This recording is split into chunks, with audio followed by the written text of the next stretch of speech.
Fala, galerinha! Tranquilidade total? Espero que sim, nesses dias de quarentena, não é verdade? Galera, vamos lá. Seguindo o nosso trabalho aqui, a gente não pode deixar a peteca cair, não é isso? Até porque foguete não dá ré.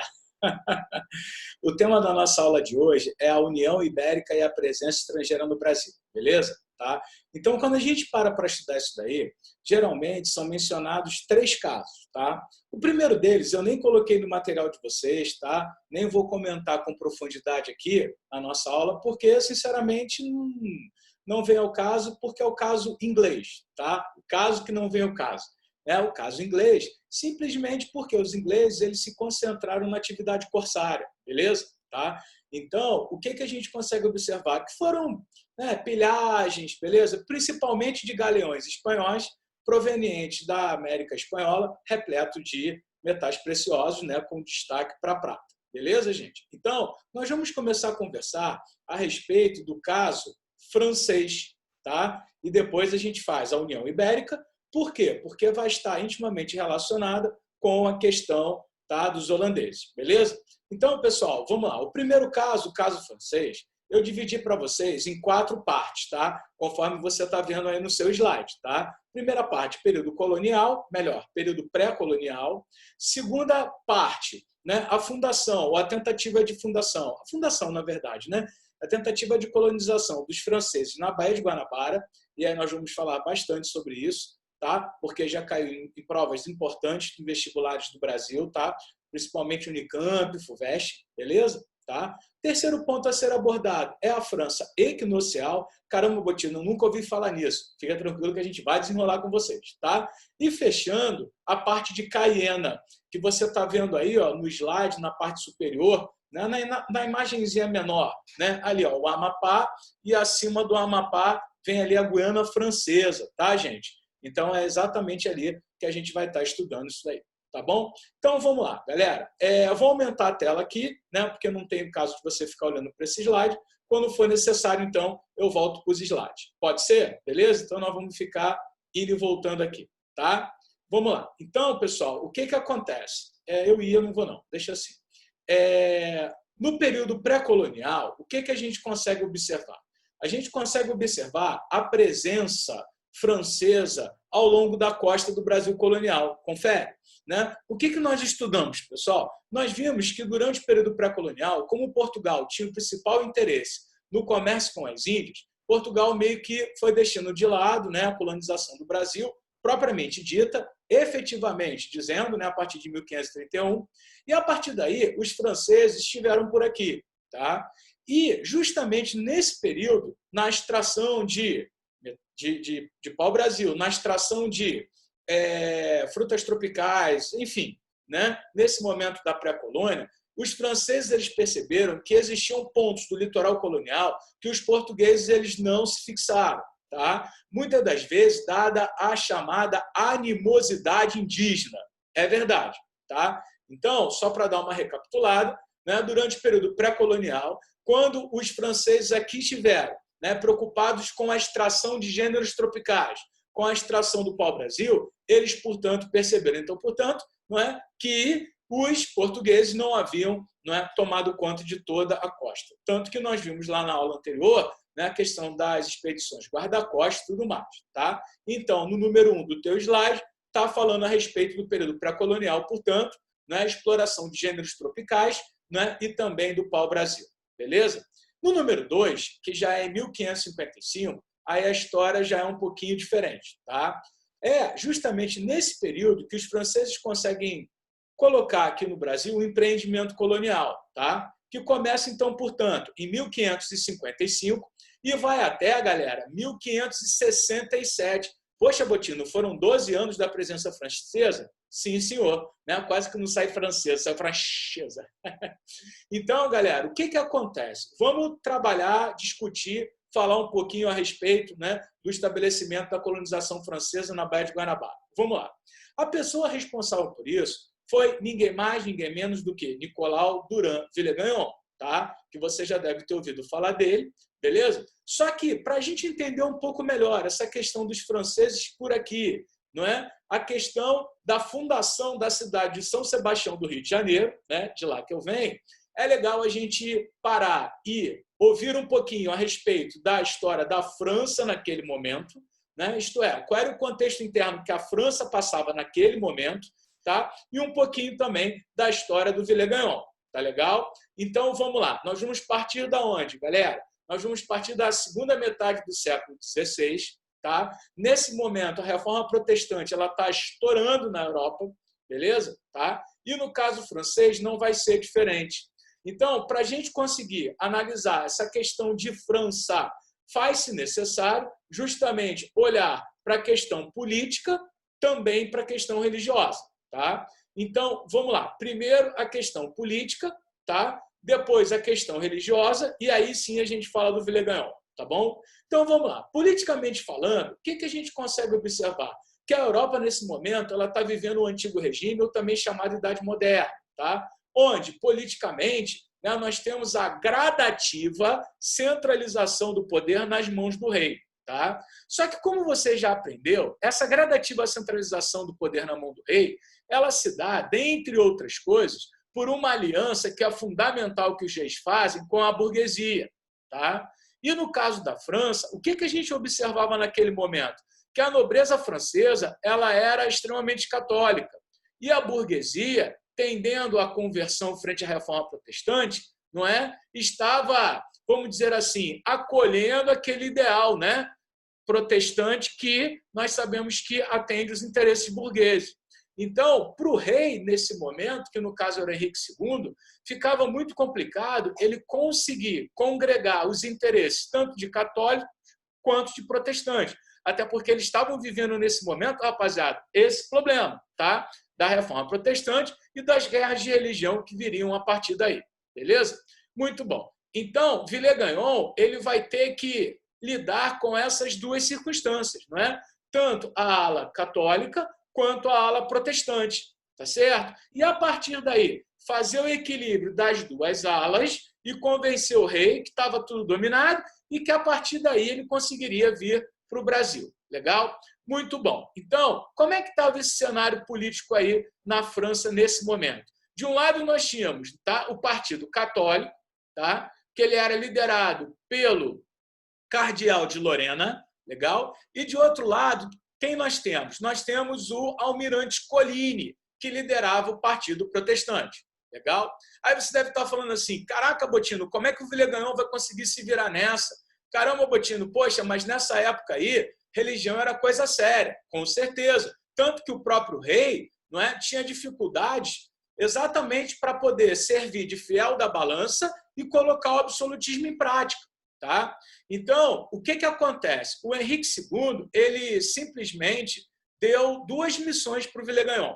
Primeiro, né, ele provar para o rei a viabilidade do empreendimento colonial francês no caso do Brasil. Tá? E segundo, convencer o viés católico e o viés protestante, não é, de que seria uma boa, tá legal? A França mergulhar nessa empreitada até para que católicos e protestantes pudessem estar trabalhando em prol dessa circunstância. Aí você deve estar pensando assim, caraca, Botino, então vai ficar tenso o negócio.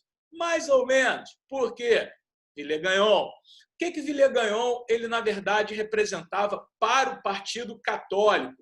Villegagnon, gente, ele tinha já feito, né, diversos serviços para, no caso, a coroa, né, e também prestado diversos serviços à Igreja Católica.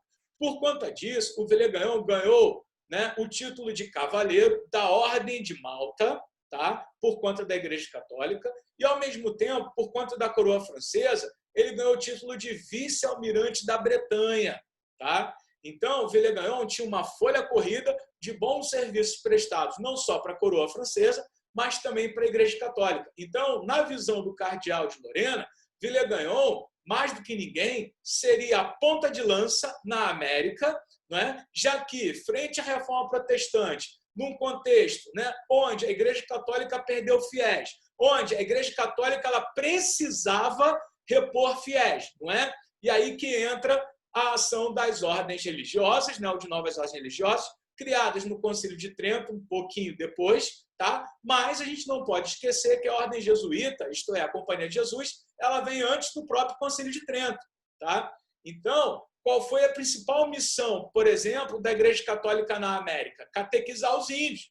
Então, foi nessa, né, a partir de um cavaleiro da Ordem de Malta, que o cardeal de Lorena, né, vislumbrou uma bela possibilidade de quê? De expandir a fé católica, não é, no além-mar, no Brasil colonial. Tá? Muito bom. Legal. Então, esse é o viés católico. E o viés protestante, Botinox? Como é que o cardeal de Lorena, não é, pode, caramba, ser convencido? Na verdade, ele não vai ser convencido. Na verdade, o que o Villegagnon faz? O Villegagnon, ele chega para o almirante Coligny, tá? Que era o líder do Partido Protestante, lembra? E consegue convencê-lo de que seria uma oportunidade, beleza? Para quê? Para que os protestantes perseguidos na França desse momento pudessem buscar refúgio. Agora, tinha um elemento também muito importante nessa história, que o Villegagnon, ele era contemporâneo, colega de faculdade, né, da Universidade de Paris, de ninguém mais, ninguém menos do que o Calvino, né, um dos grandes pais aí da Reforma Protestante. Então, pessoal, o que o Villegagnon consegue fazer? Não é? Trazer o cardeal de Lorena e o Partido Católico, né, com o objetivo da propagação da fé católica, né, a busca de novas almas frente a uma reforma protestante que tinha balançado os alicerces do catolicismo, e, de outro lado, junto ao Coligny, fazer com que o Partido Protestante vislumbrasse, sim, no Brasil, o quê, gente? Um refúgio huguenote. Botinox, eu não me lembro o que é o huguenote. Vamos lá, gente. O huguenote é o francês protestante calvinista, tá? O francês protestante calvinista. Então, legal. O primeiro já foi, que era atrair, né, o Partido Católico e atrair o Partido Protestante. Legal. Faltava só agora, não é, Villegagnon conseguir convencer o rei de que, não é, isso daí era uma boa. Villegagnon, esperto, inteligente, o que ele decide fazer? Mais ou menos um ano antes, né, da fundação da França Antártica, conforme você está vendo aí no seu slide, em 1555. Villegagnon simplesmente, pessoal, decidiu vir ao Brasil, tá? Então ele esteve por aqui em 1554, exatamente com que objetivo? De navegar pela costa do Brasil, né? Agora já colonial, beleza? Para poder, né, ter certeza se os portugueses passaram a colonizar aquelas regiões que eles não tinham entrado, dada a animosidade dos índios, e se estava legal. Tá? E aí, o que o Villegagnon faz? Ele começa a navegar pela Baía de Guanabara e percebe que ali os portugueses realmente não chegaram, certo?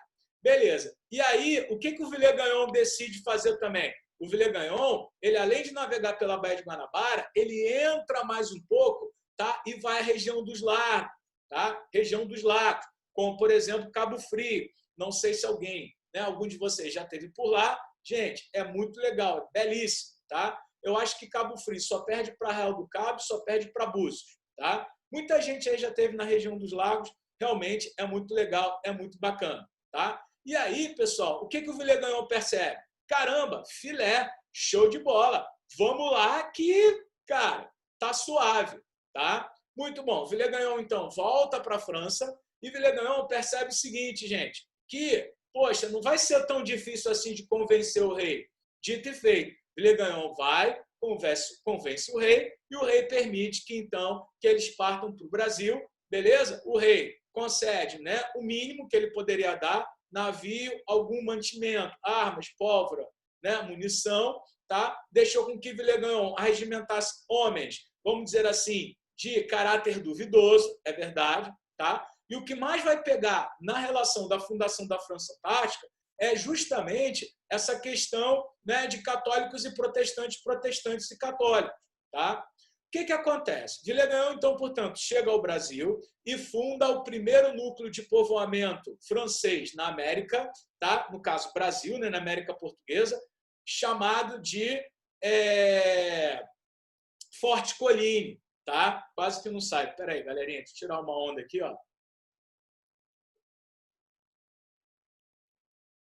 Tá? Lá na ilha que hoje acaba recebendo o nome de Villegagnon, né? Que era de Xerigipe, beleza? E ali, montado, então, portanto, Forte Coligny, Villegagnon começa a desenvolver a questão da colonização. Só que a grande questão, pessoal, é o seguinte, que para os franceses conseguirem se fixar na Baía de Guanabara, o que os franceses fizeram que os portugueses não foram capazes? Aliança com os índios. Tá? E o ramo linguístico que estava por ali naquele momento, tá, vai acabar, ou os ramos linguísticos, se unindo na chamada Confederação Tamoio, tá, em apoio aos franceses, e por aí toca o barco. Agora, ao mesmo tempo, vocês já viram na aula anterior que o Duarte da Costa deu mole, né, meio que não conseguiu repelir a presença francesa, e quem vai ter que tomar conta disso, né, e bater de frente com os franceses é o Mendes Sá. Então, beleza, o Mendes Sá, que é o governador-geral depois do Duarte da Costa, vai encarar os franceses na Baía de Guanabara. Só que a principal problemática dos franceses girava em torno exatamente do que, rapaziada? Do próprio conflito interno entre eles. Por quê? Por exemplo, o católico, né, você que é católico, apostólico romano, você, ao tomar a Eucaristia, você pega a hóstia do padre, do Papa, e quem dera, né, católico? Você pega a hóstia do padre, não é? E aquilo ali para você é o corpo de Cristo. Tá? Já para o evangélico, você, aluno evangélico, sabe que na Santa Ceia o pão representa o corpo de Cristo. Então, quer dizer, hoje a gente consegue lidar bem, hoje não tem briga nem morte por conta disso, né? Se simboliza ou se efetivamente é o corpo de Cristo. Tá? Então, pessoal, os franceses na França Antártica começaram a se matar por isso. Tá? Villegagnon também não queria com que os franceses mantivessem relações sexuais com as índias de qualquer maneira, de forma promíscua, sem casar. Então, Villegagnon começou a pressionar, né, os colonos. Tá? Dadas essas questões, o que a gente começa a observar? Que colonos saem do Forte Colline, na ilha de Sergipe, hoje ilha de Villegagnon, tá? E partem para o litoral. E é justamente nesse momento em que há a fuga de colonos para o litoral que é fundada a chamada Henryville, tá? Lá na Praia do Flamengo, beleza? Tá? Henryville, ou também chamada a Vila do Rei Henrique. Tá? Então, a partir daí, o que a gente percebe? Que os franceses buscaram fincar raízes. Tá? Como é que isso já caiu na Unicamp e na FUVEST? Mostrando a presença protestante francesa. Tá? A primeira capela construída no Brasil, né, em termos de protestantes, né, evangélicos, está lá na ilha de Villegagnon. Eu já tive o enorme privilégio de ir lá. Tá? Então, pessoal, o que acontece? Cuidado com isso. Por quê? Porque os franceses eles ficaram 12 anos na Baía de Guanabara. Tá? Então, o que vai acontecer? Os portugueses, temendo perder a região, e perderiam, decidem, então, por intermédio do governador-geral, agora o Mendes Sá e o seu sobrinho Estácio de Sá, procurar os inimigos dos tamoios, que haviam sido expulsos lá atrás, por eles da Baía de Guanabara. De quem que eu estou falando? Dos temiminós. E os portugueses decidiram, então, portanto, se aliar aos temiminós. E, a partir daí, né, você tem, então, portanto, uma guerra, tá, entre franceses mais tamoios versus temiminós, liderados pelo Araribóia, junto dos portugueses. Beleza? Tá? Então, é justamente por conta desse conflito que a gente percebe que, né, em 1565, o Estácio de Sá acaba fundando a cidade de São Sebastião do Rio de Janeiro. Beleza? Tá? Então, por isso que São Paulo, São Vicente, é mais antigo até do que o Rio de Janeiro, porque os portugueses não conseguiram se fixar, dada a animosidade indígena na região. Tá legal? Agora, o Araribóia é legal dizer, por quê? Porque o Araribóia ele foi o primeiro índio a ganhar mercês, né, privilégios da coroa e privilégios importantes. Tá? Por quê? O Araribóia ele ganhou uma sesmaria, né, depois da Baía de Guanabara, do outro lado da Baía de Guanabara. Hoje está a cidade de Niterói, no Rio de Janeiro. Beleza? Então, o que acontece? O Araribóia ele foi uma pessoa, né, um indivíduo, um líder indígena muito importante na ajuda dos portugueses na fundação da cidade do Rio de Janeiro. E aí, pessoal, o que acontece? O Araribóia não morre na guerra contra os franceses. O Araribóia vai morrer quando, gente? Vai morrer afogado, né, no litoral da Baía de Guanabara, do lado que hoje entende-se por Niterói. Tá? Então, aí são coisas da história que são interessantes a gente falar.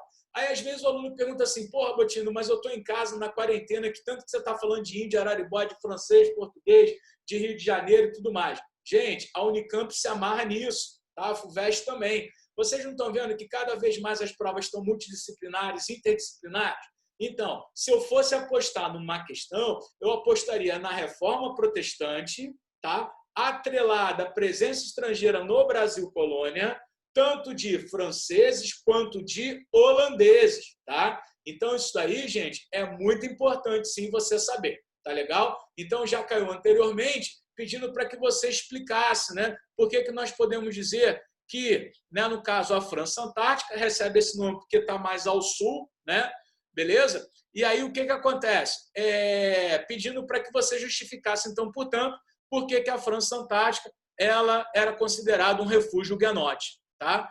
Então, respondendo justamente para fugir das perseguições frente à reforma protestante na França, tá? Calvinistas franceses vieram, então, portanto, buscar refúgio, tá? No Brasil francês. Beleza? Tá? Então, pessoal, a cidade do Rio de Janeiro foi fundada em 1565 e os franceses só foram definitivamente expulsos da Baía de Guanabara em 1567.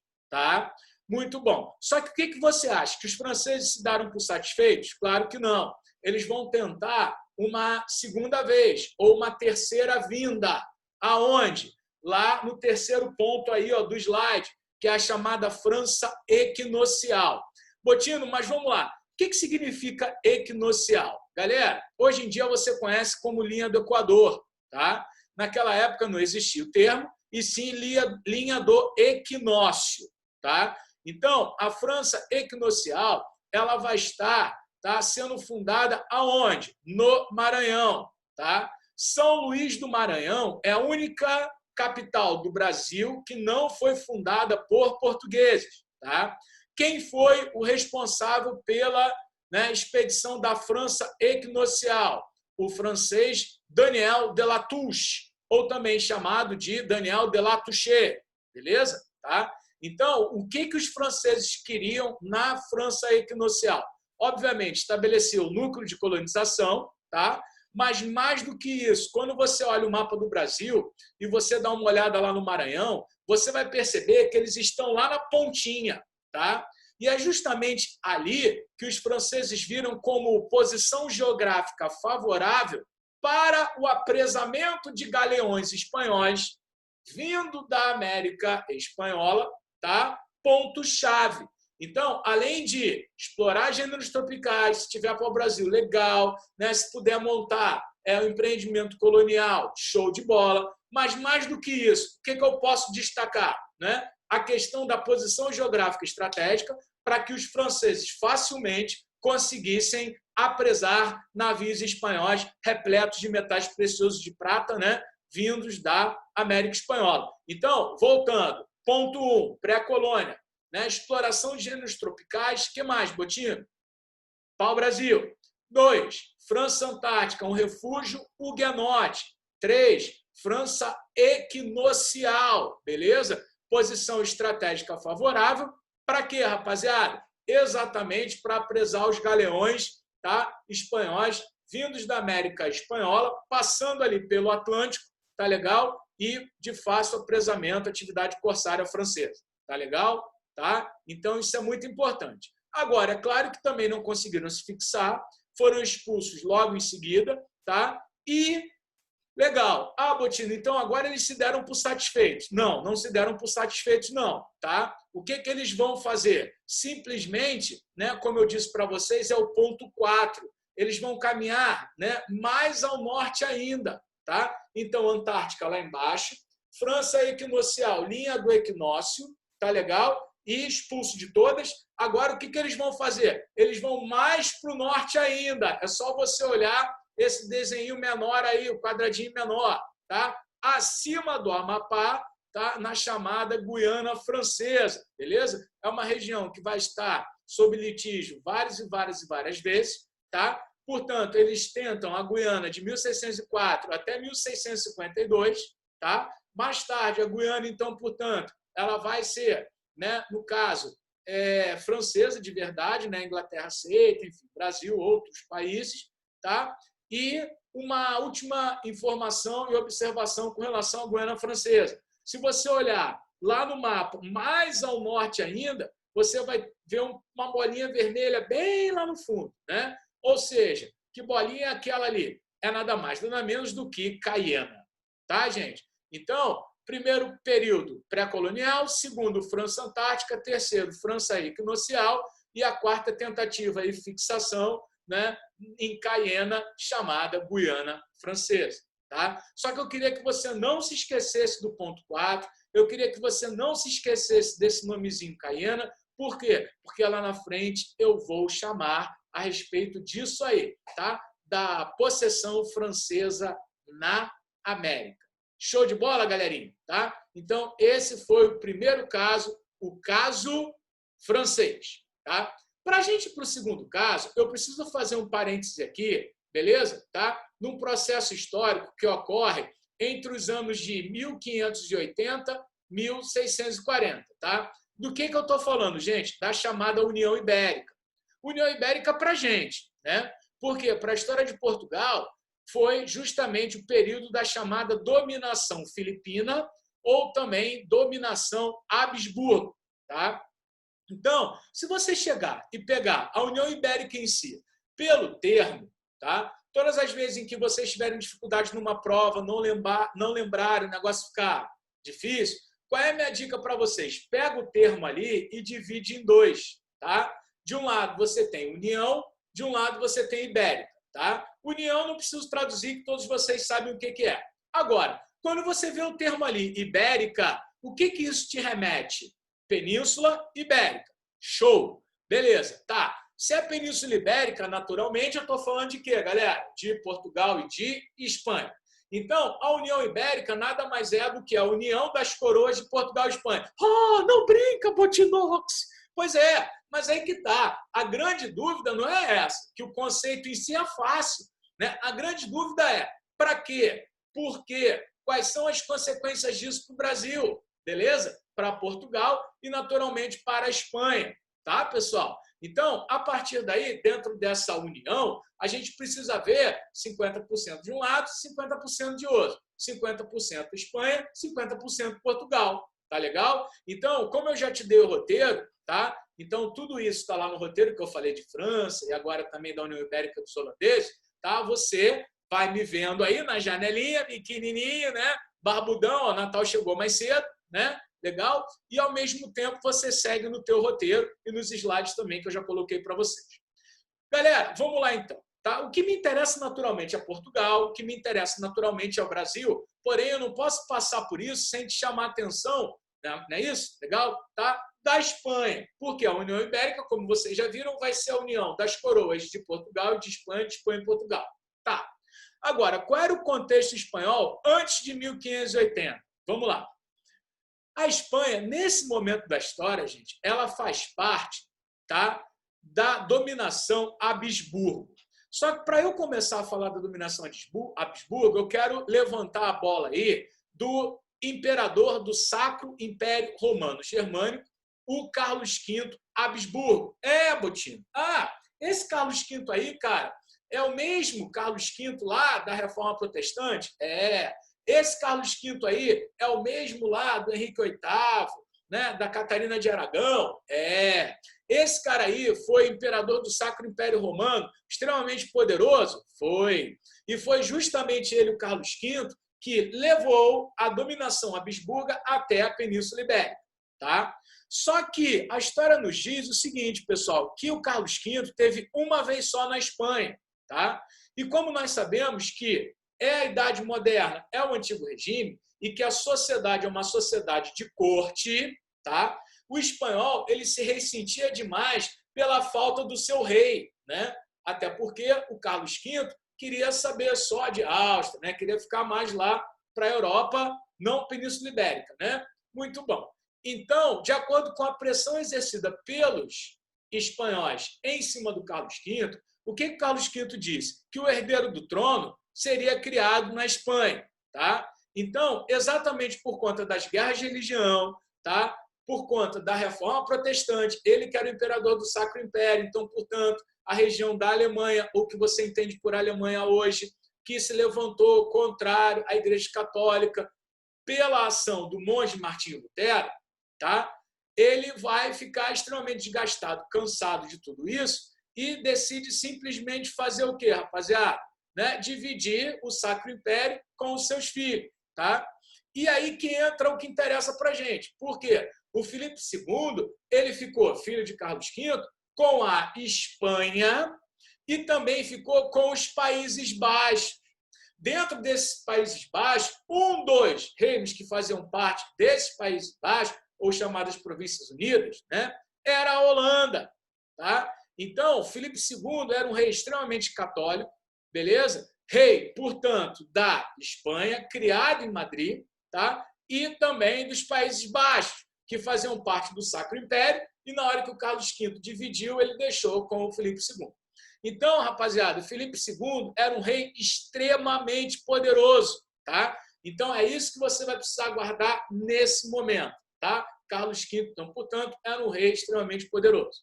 Muito bom, 50% já foi. O lado de Portugal. Portugal, gente, antes da União Ibérica, ele era governado pelo Dom Sebastião da Casa de Avis, tá?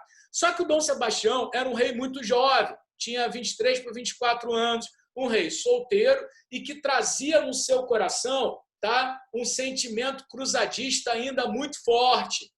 E aí, o que o Dom Sebastião decidiu fazer? Ir lá para o norte da África, hoje entende-se para o Marrocos, para quê? Para continuar lutando contra os infiéis muçulmanos, para aumentar, não é isso, as dimensões territoriais e de riqueza do seu reino.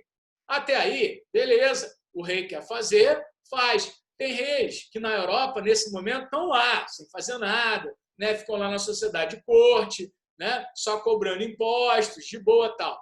Nesse caso aqui, não. Dom Sebastião meteu o pé para onde? Para a África. Só que tem um detalhe. Dom Sebastião, em 1578, desapareceu na Batalha de Alcácer Quibir. Tá? Então, ele simplesmente desaparece. Botino, o corpo foi encontrado? Não. Ah, Botino, então ele morreu. Morreu. Só que o corpo não foi encontrado. Então, Dom Sebastião acabou entrando para a história, né, com o seguinte, vamos dizer assim, nickname, apelido, né? Dom Sebastião, o rei encoberto. Só que pelo fato de Dom Sebastião nunca ter retornado, do corpo não ter sido achado, o que acontece? Né? Gera-se um sentimento no povo português de aguardo, de esperar o retorno do rei encoberto, que nunca aconteceu. Esse fenômeno ficou conhecido como sebastianismo, ou seja, os portugueses, então, portanto, aguardando o retorno do rei encoberto. Tá? Só que, ao mesmo tempo, né, do sebastianismo, você tem uma segunda questão. Qual é? A sucessão da coroa portuguesa. Então, como é que era feito mesmo em a sucessão da coroa portuguesa? Você lembra? Né? Era de pai para filho ou para o parente mais próximo.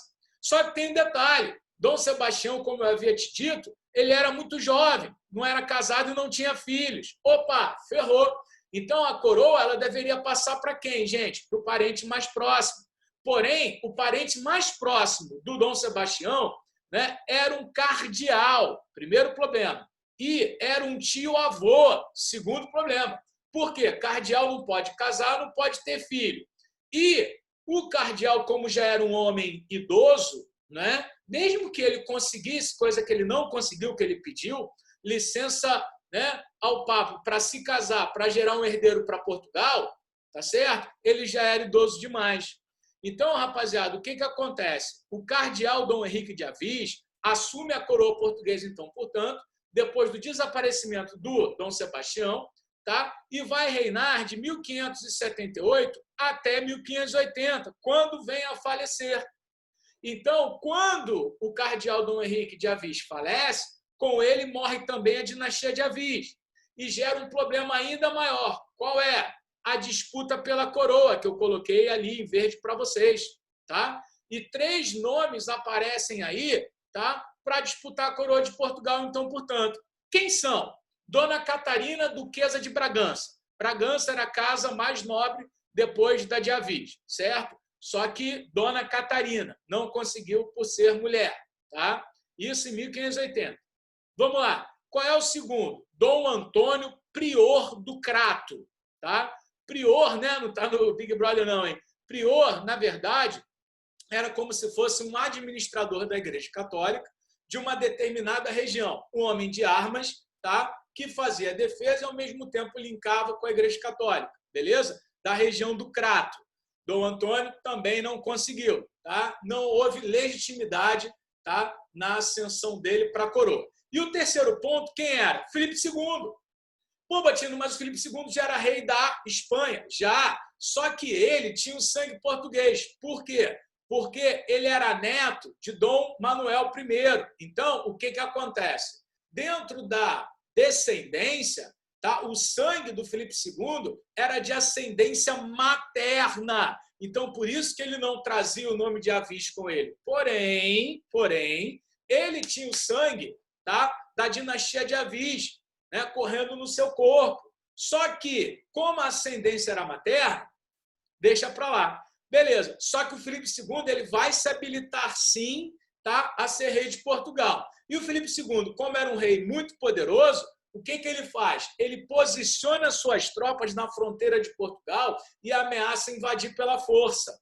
Tá? O que os portugueses perceberam? Poxa, é melhor a gente tentar fazer um acordo com ele ou deixar o pau quebrar e a gente se ferrar aqui, né?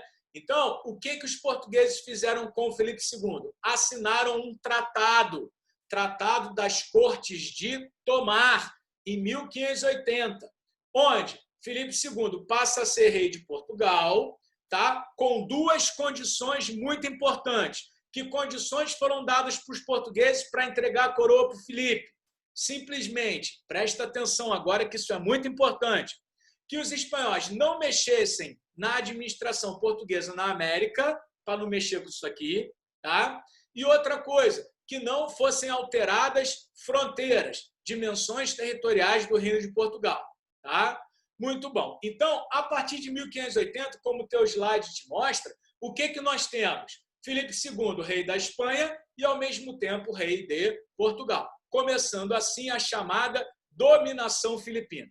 Botino, para que eu quero saber disso tudo? Você quer saber? Porque, a partir do momento em que o rei espanhol passa a ser rei português, Portugal vai herdar os amigos e os inimigos da Espanha.